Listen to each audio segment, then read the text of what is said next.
April 3, 2026. Don't be a chameleon with the colors of your hardship. Be like a cuttlefish in the darkness. Show your light. If you cannot have a great day, at least be your great self. Where there is strength, there is will. Where there is will, there is everything else, including foolishness. The crystal said to the soil, "If you get organized, you can be pure and shadowless." The soil responded, "Come on, live a little." I'd rather be lost and learning in the world than to be bound to a home with a naive, minimal consciousness. The sentiment of the explorer.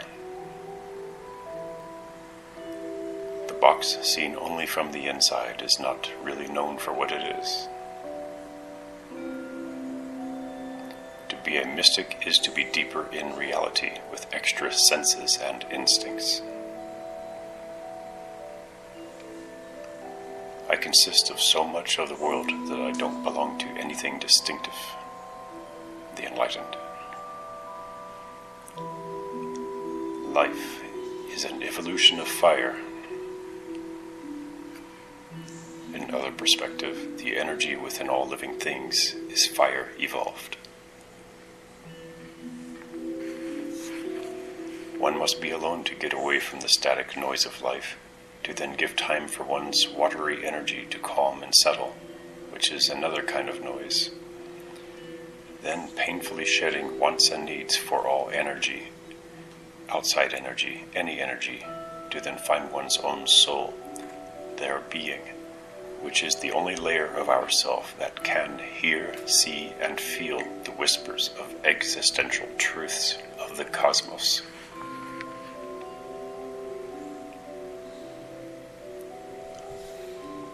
Humans often want control of things more powerful than themselves, yet they lack a sense of consequence and responsibility.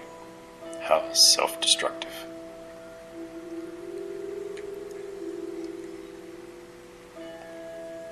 You only feel let down when you expect more than what is natural, or you took fate for granted. I live by fact, adept with my imagination, and transcend by principle.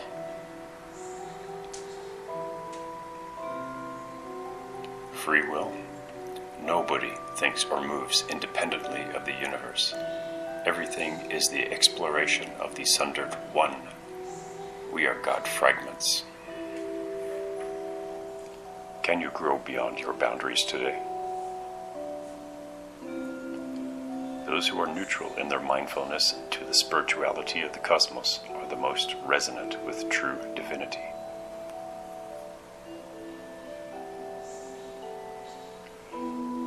As I look at characters I created in a fantasy adventure video game, I reflect on not only how I gave them purpose and for the sake of expression and experience and even exploration, but also how I am made of cosmic elements. I am myself created in a poetic way for the same reason. Hence, I am a part of an existential novel that made me smile just a little with a sense of purpose from the omniscient.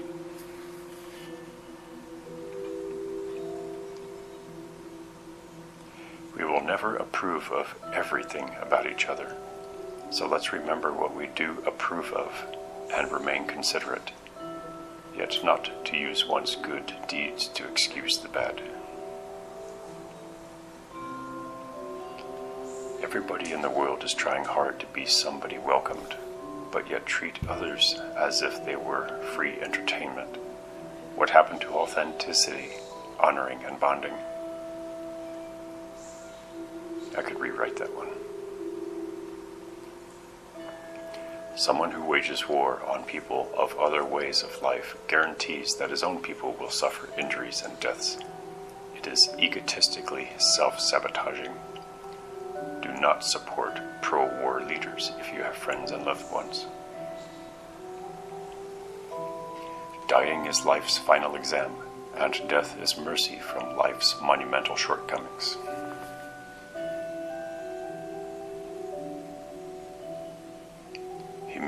is as clay, and pride is like the baked clay jar crashing to the floor. The proud are far more easily hurt than the humble. The proud are far more easily hurt than the humble, and are far more often to blame for problems. The purpose of life is wisdom. It is not accurate or truthful to the quote, "When the student is ready, the master appears." Instead, it is, "When the seeker is ready, he and she know both that they have what it takes to educate oneself," and recognizes all teachers of the world, including those who never officially were and never intended to be, especially oneself. Though the greatest problem remains, a majority of seekers don't recognize or respect true teachers. They have a preconceived stereotype of the great spiritual teachers. And I find this an appropriate place for this quote. We often refuse to accept an idea merely because the tone of voice in which it has been expressed is unsympathetic to us, said by Friedrich Nietzsche. The only people in the world who are often the most happy are the safely ignorant, the successfully sinful, and the rare that are truly fortunate. It makes it hard for me to trust them.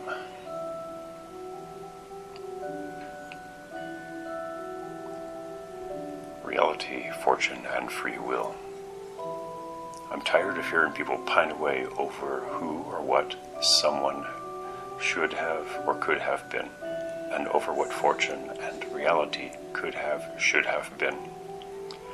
Only what is ever meant to be is what manifests. It cannot be anything else. It is predestined. I know its dynamics intimately. Through solidarity now, I hear echoes in my imagination of the ignorant protests against it. The most evident proof against the free will philosophy is that you were born with a specific personality by which you make your decisions and have your most active and unconsciously dominant reactions. Forgiveness is for those who repent and who are determined to forsake the path of harming, using, or deceiving others for their own gain or pleasure. Unconditional forgiveness is mostly self-defeating. I've received this repeated lesson. Turn the other cheek, and they will strike again. Do not allow the wicked to advance or evolve. It is the same as allowing an infection to remain untreated upon your skin. I said what I did because I'm a non-aggressive man who may live unabused, as the more passionately defensive are. I'm pressing the lesson upon myself. I feel enough guilt over not combating the wicked who went on to harm other innocents.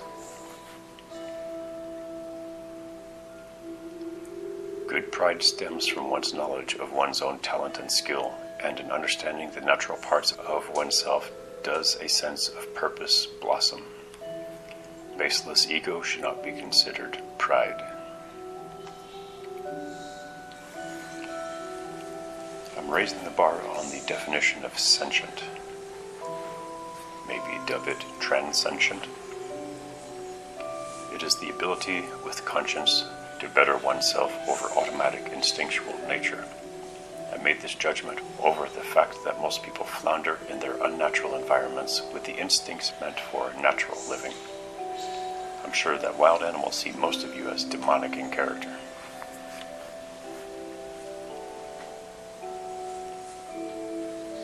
The purpose of life is the evolution of self, considering cause and effect with respect to the rest of the world.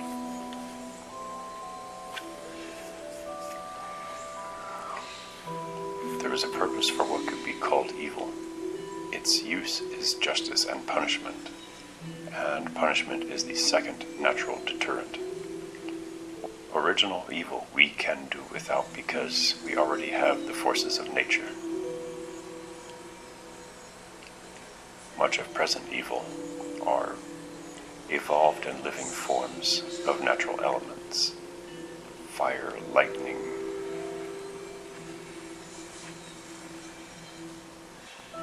Absent righteous mentors, I tried to fill their shoes while impoverished and with overwhelming modern adversaries.